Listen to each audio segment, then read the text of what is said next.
Jennette McCurdy is a former Nickelodeon child star, most famously known for her role in iCarly as Sam.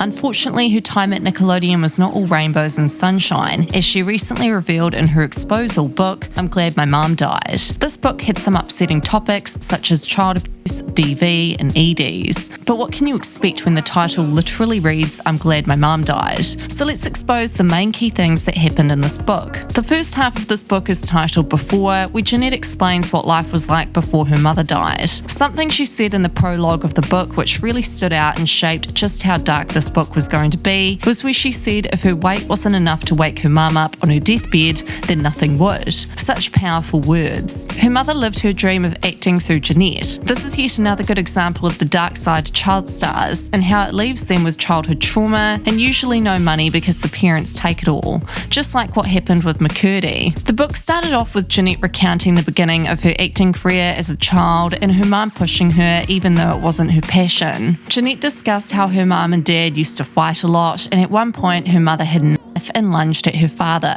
It sounded like Jennette spent her childhood trying to calm her mother down, or at least she was walking on eggshells around her mum and only existed to make her mother happy. She sought validation from her mum in any way she could, even if that meant living out her mother's acting dreams, though that was not her passion. Jennette discussed how she really didn't enjoy acting. She'd hated the jobs and the classes. She loved learning lines, that was easy and fun for her, but she hated acting itself and usually put no emotion into her characters, which to be honest kind of makes sense because if you watch her act in iCarly or Sam and Cat, she usually was not over the top excited. She kind of always had this monotone way of acting. Jennette is, however, really good at acting out angry or annoyed scenes, so I guess that says something. She was even pressured at one point to try alcohol while underage to give the iCarly cast a little edge, like the Victorious stars. Jennette's mum had this insane obsession with looks, and it got worse when Jen started acting. Jen also mentioned her issues with OCD and how her mum completely ignored this. There's definitely always been a lack of laws surrounding child labour in the entertainment industry, even to this day.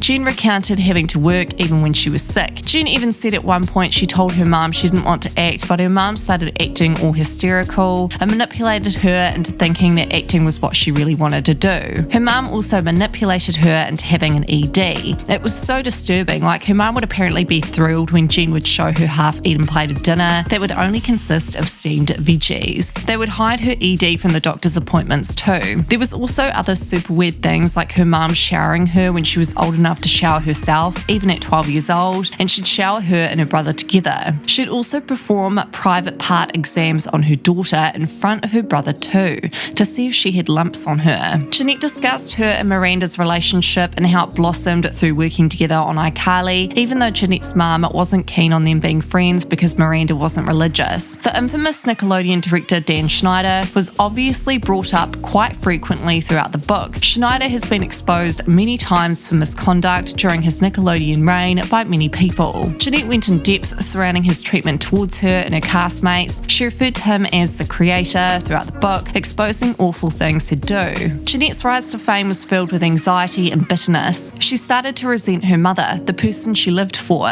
She was always lovely to fans and took photos with them, but never really enjoyed it. While Jennette was working her butt off making $50,000 per episode, her mother would be enjoying life, living it up in the trailers with the other co-stars' mums, enjoying the paychecks, etc. Jennette explained her first period and how it was such a humiliating experience for her and how she wanted to be a kid again. The creator was constantly using his power to manipulate Jennette by promising her her own TV show, massaging her, weird things that were definitely things that definitely made Jennette feel uncomfortable. She'd even opened up to him at one point about her mum being sick, and he diminished her feelings by saying she should be happy because she now has her own TV show. The creator was a power tripper, and generally power trippers get away with everything in Hollywood. So big ups to Jennette for saying no to the hush money and exposing the truth. Jennette talked about her first sexual experience with a co-star who was in his 30s when she was 18. He would apparently use her for money too. When Jennette's mother found paparazzi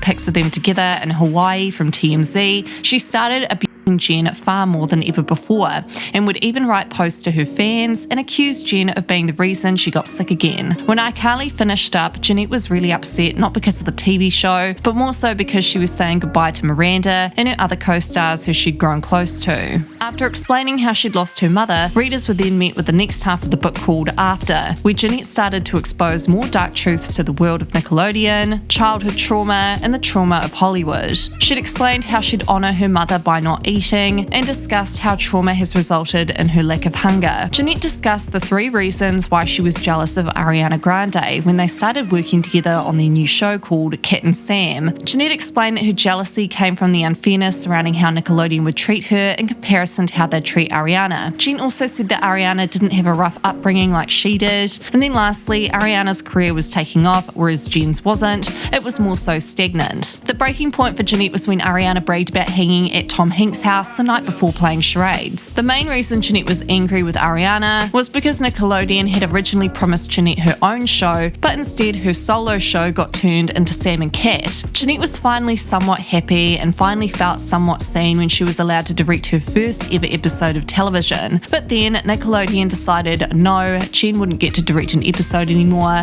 and that effed her off big time. It turns out that the reason she was turned down was because someone said that they would quit acting if Jen directed an episode. So when Jennette finally left Nickelodeon, she got offered a whopping $300,000 hush money to never speak about the TV network publicly. Jennette immediately rejected this, and the way it was worded when they asked her was alarming because they knew that they had effed up. This hush money probably had something to do with the way in which Nick Schneider, who she'd referred to as the creator throughout the book, treated her. He was creepy as F. One of the most disturbing things revealed in this book was when Jennette exposed that Dan made her drink when she was underage while acting to help her loosen up. Apparently the Victorious cast did this all the time. Jen's first kiss was on the set of iCarly, and it was super uncomfortable. The creator made things even more uncomfortable for her. Jen wanted to stay on the creator's good side because she wanted more jobs. And not just that, but her own show. She was definitely misled numerous times into thinking she was getting her own show, which ended up not happening. And yeah, she ended up leaving Nickelodeon and exposing them in this book. You best believe McCurdy has already made millions off this book release, which is far more than that hush money she was offered. And apparently it's Amazon's best-selling book at the moment. Overall, Jennette has done the right thing by exposing the truth about what she went through while she was on Nickelodeon. And how great that her former co-stars are supporting her as she endured so much trauma. Although the title of this book is shocking to some people, the truth is, if you've been abused, you wouldn't find the title shocking. It's also a reminder on why she quit acting. Jennette hated being famous. It was what her mum wanted, not her. So, what are your thoughts on all this drama? Let me know in the comments.